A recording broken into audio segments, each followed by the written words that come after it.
จังหวะหมอเจาะเลยทางบ่อแซนเพิ่นซื้อมาให้นะพี่น้องโอ้ห่อหุ้มคักอันนี้อันนี้ พ้นพระนี่สบายนี่หูดังไฟเลยสบายดีไอ้สิงโอ้โธ่คือได้แนวคักแท้บาทนี่พองไหมแท้นี่ปาโธ่จำทหาร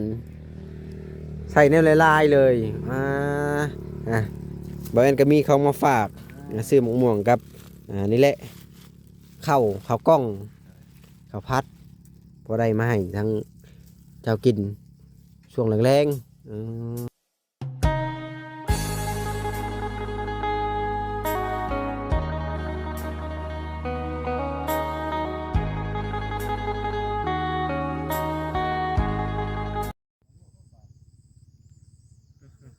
สบายดีแหละสวัสดีพ่อแม่พี่น้อง FC เบิดสุขุสุคนเนาะว่าจะเป็นทางไทยฝั่งลาวหรือว่าสิเป็นทางต่างประเทศกัน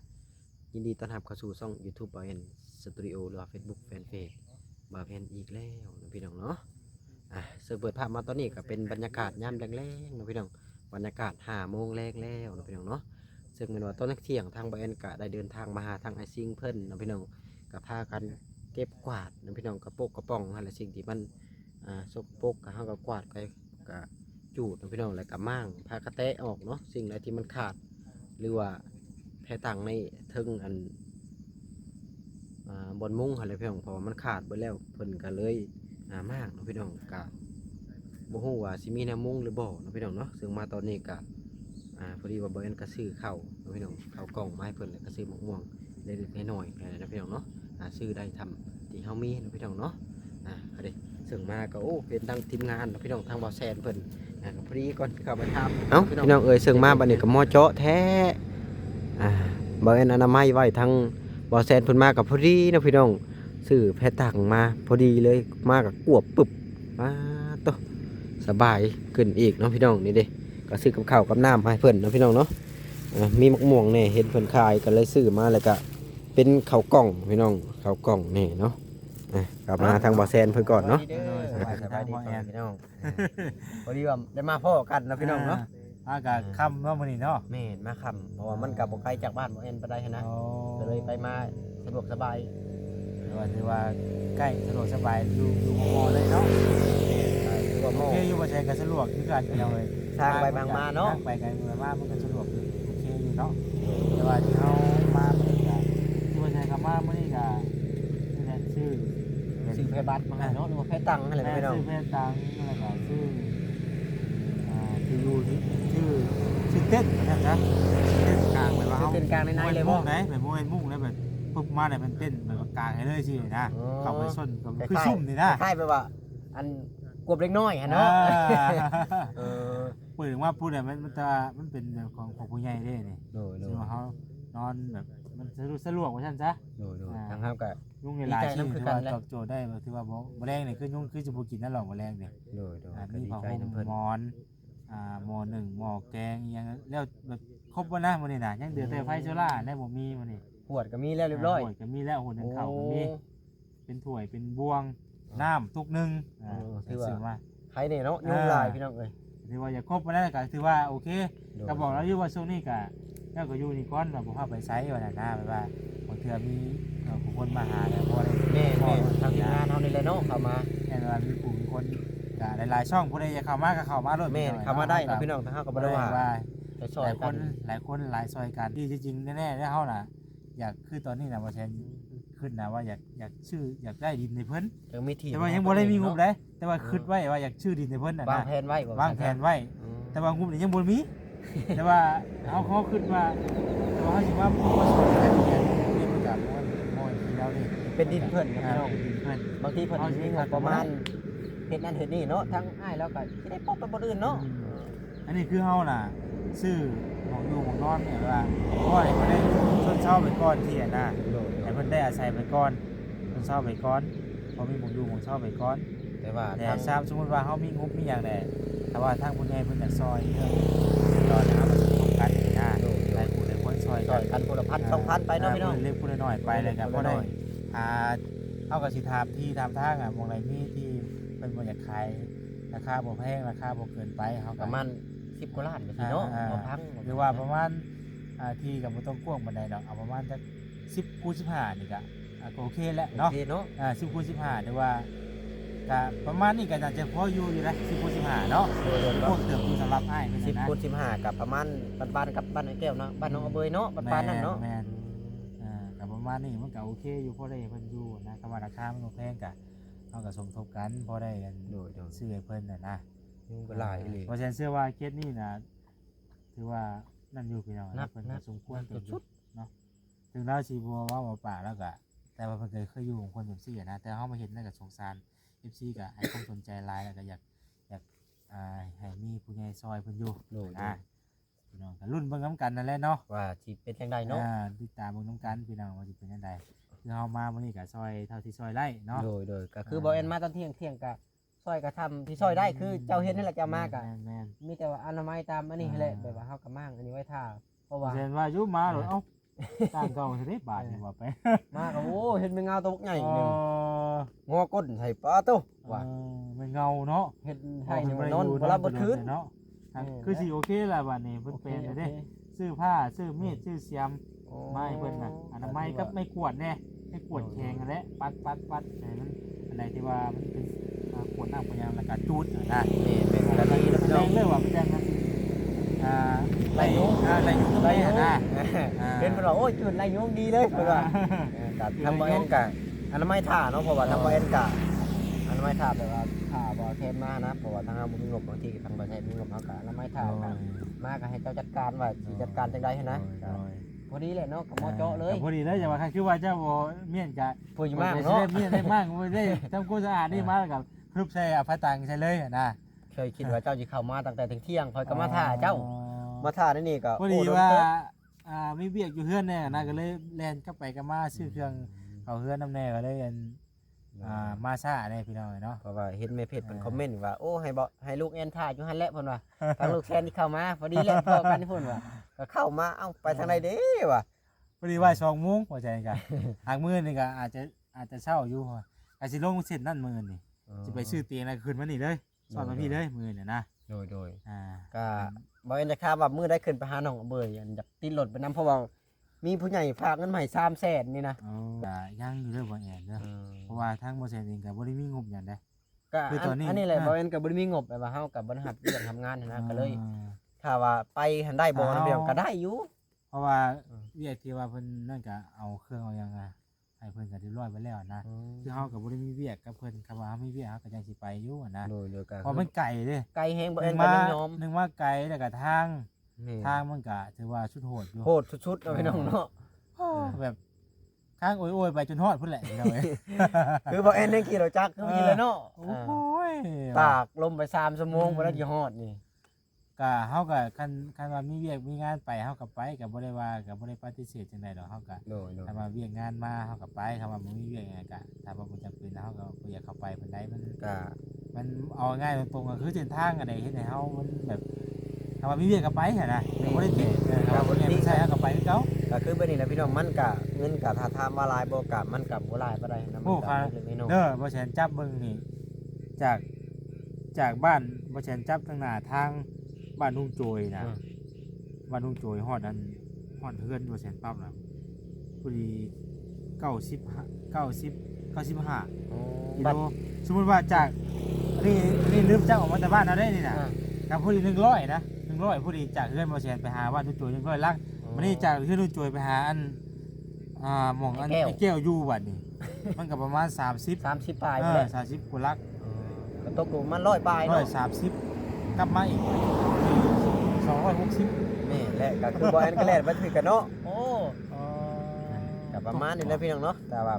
สิขอติดรถกับเพิ่นไปเนาะพี่น้อง ก็ เพ ได้ ราะว่าทางบ่แอน ผู้ ก็ ใดไปก็สิเช็คบอกแล้วครับ แปลว่าเฮาบ่ได้ทำงานนะทางบ่แซนแปลว่าเฮาบ่ได้มีงานนะก็ถ้าว่าไปอัปเดตก็ไปอัปเดตได้อยู่นำทีมงานก็มันก็นี่แหละค่าใช้จ่ายว่าง่ายนะ แล้วเขาจะเอาให้เพิ่นก็ได้กับบ่เป็นหยัง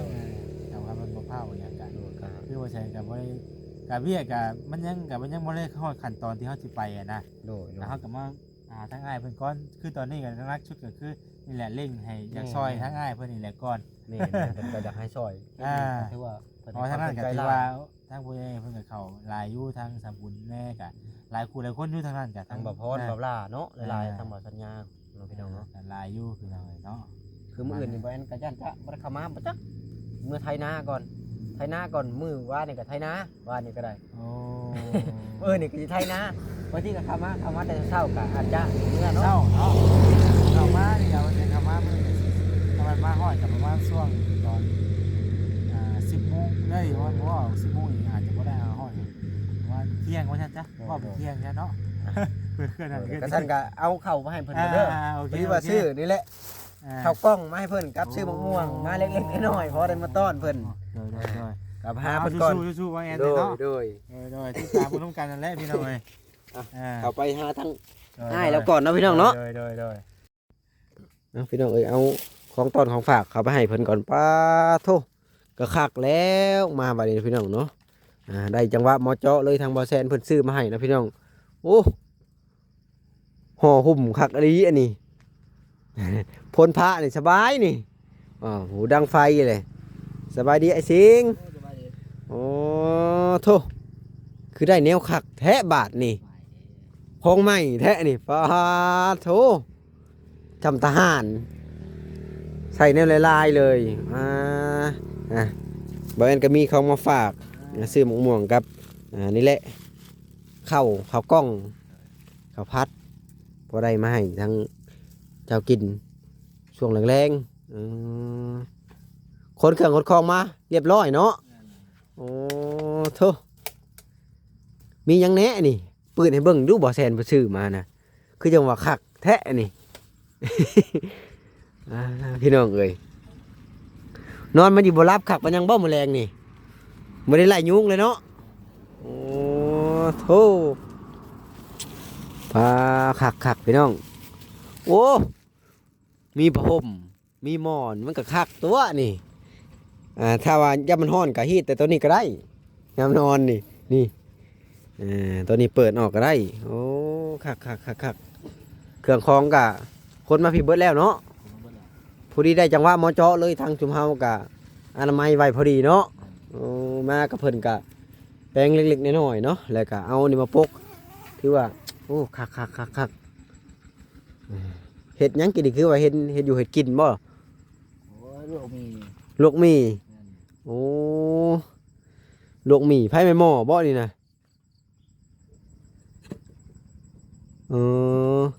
น่าจะเป็นน้ำหม้อยังใหม่ให้แหละ คือว่าดีแล้วเนาะอนามัยตามนี่เพิ่มเติมเนาะจกเทียมเบาแซนซื้อมาให้เรียบร้อยมีผ้านำโอ้พอดีแหละมีแนวเครื่องใช้เห็ดอยู่เห็ดกินเนาะปัจจุบันนี่ก็ยังขาดแต่ไฟโซลาร์เซลล์เนาะถ้ามีไฟโซลาร์เซลล์นี่ติดใช้นี่บ่เนาะหรือว่าติดใช้ก็ได้เนาะพอดียังหรือว่าติดใช้ต้นไม้นะก็โอ้พุ่งใส่กระต๊อบนี่อ๋อคักอะไรแบบนี้คือบ้านนี้สิอยู่นี่เลยบ่บาทนี่บ่ได้ไปอยู่กระต๊อบเขาเลยเนาะบาทนี่เนาะโอ้มีบ่อนอยู่บ่อนเช่าเลยถือว่าคักแล้วบาทนี้ดีใจน้ำลายน้ำกินก็มีแล้วบาทนี้เนาะพี่น้องแต่ก่อนกินน้ำยุงไข่ให้ยุงเนาะโตยามกินยี่บ่ปัดไปสิบ่ไอ้สิงเอาจอกปัดไปปัดมาแล้วเนาะอันตรายเด้เอากินนี่แหละไข่ยุงกันเกิดเชื้อโรคแหละเนาะก็จะเข็ดจังไดแหละคือมื้อแรกนี่ไปอาบน้ำอยู่ใช่นี่อาบน้ำนองมีน้ำนองใกล้ๆเนาะพอดีบ่าวแซนซื้อมาให้เบิดแล้วบ่เครื่องอาบน้ำอาบในคือว่ามีครบแล้วเพิ่นว่าพวกสบู่ยาล้างหัวมีเบิดเลยแล้วว่ะยังบ่เห็นคือว่าเพิ่นซื้อมาให้แล้วได้เพิ่นเอาหรือว่ามันอยู่ในท้องยางบ่มันอยู่แถวนี้แหละหรือว่าเพิ่นยังบ่ได้ซื้อบ่หรือว่าเพิ่นลืมซื้อบ่เนาะก็ถือว่าพอได้ดังฟืนดังไฟอันนี้ก็จูดยามแรงเลยมันจังควันกุ่มอยู่ในนี่ไล่ยุงพอดีเลยแถวนี้นะทางเฮาก็บ่ได้ชิมค่ำบ่ได้ที่ออกไปก็ได้3 รอบแล้วครับมาทางอ้ายเพิ่นก็ไข้ขึ้นแล้วเนาะพี่น้องเนาะเซายันกล้องแล้วบัดนี้เนาะ แต่ก่อนมากับป้าบ่เป็นยุงลายแห้งเลยโธ่ ยุงลายนะพี่น้องถือว่าโชคดีแล้วทางสิ่งที่มีอันผู้ใหญ่ยืนมือเข้ามาช่วยเหลือเนาะเพื่อจะได้ชนิดก็บ่แม่นของง่ายๆได้นี่ถือว่าโชคดีแล้วเจ้านะที่ผู้ใหญ่เพิ่นเห็นเพิ่นก็เลยช่วยก็คือว่าแหละมามื้อทำอิฐก็บ่เห็นเจ้าทางเฮาเข้ามาก็ได้จนไปถามหาแถวนั้นเพิ่นก็บ่เห็นได้กลับมาอีกรอบ2ก็บ่เห็นรอบ3ไม่ได้จังเห็น นะพี่น้อง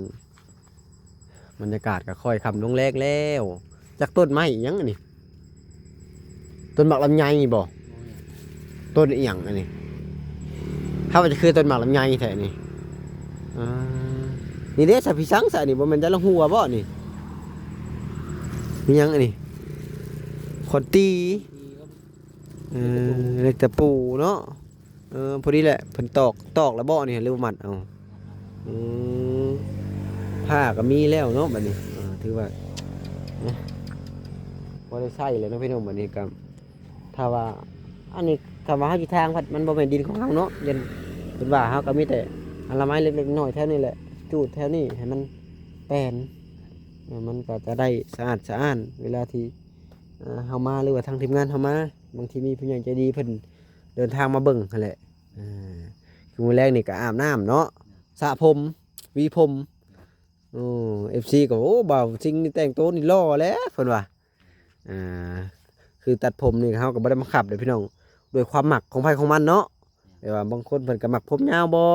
อันนี้ก็ได้ก็บ่ได้เสมอไปว่าผมยาวจะเป็นจังซั่นจังซี่เนาะพี่น้องก็คือเป็นสไตล์ของไผของมันนะพี่น้องก็นี่ก็บ่ได้บังคับผู้ใดเนาะนี่แหละ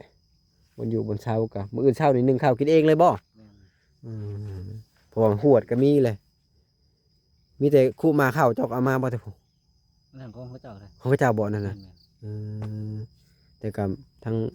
อ้ายเพิ่นก็ซื้อมาให้บ่ทางบ่แซนคู่มาข้าวมาใช้ได้เนาะบัดนี้เนาะ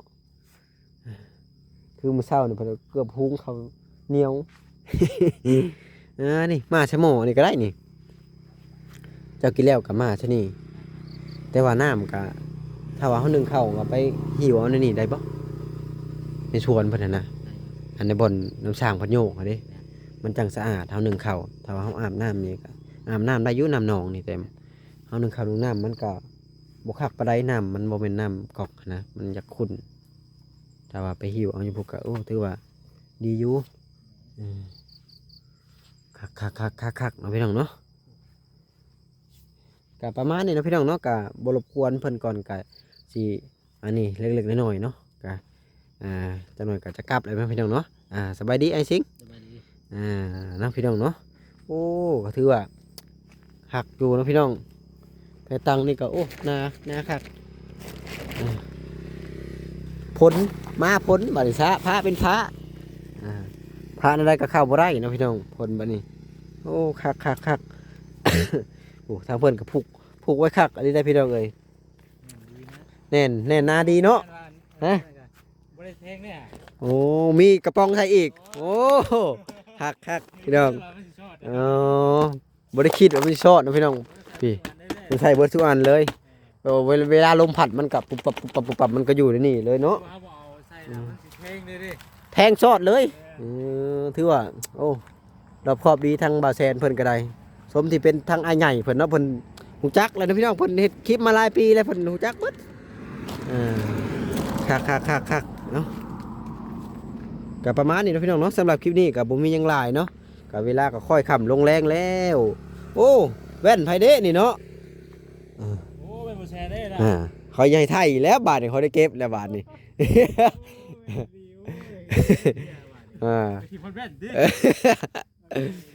ขาดแว่นโอ้ยซ้ำบ่ได้มั่นใจได้ดิเนาะ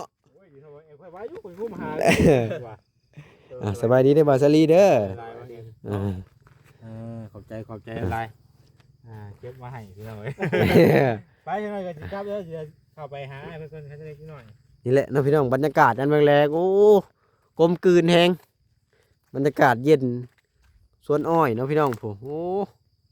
บรรยากาศผู้ตะเวนเริ่มค่อยค่ำลงแรงแล้วเนาะพี่น้อง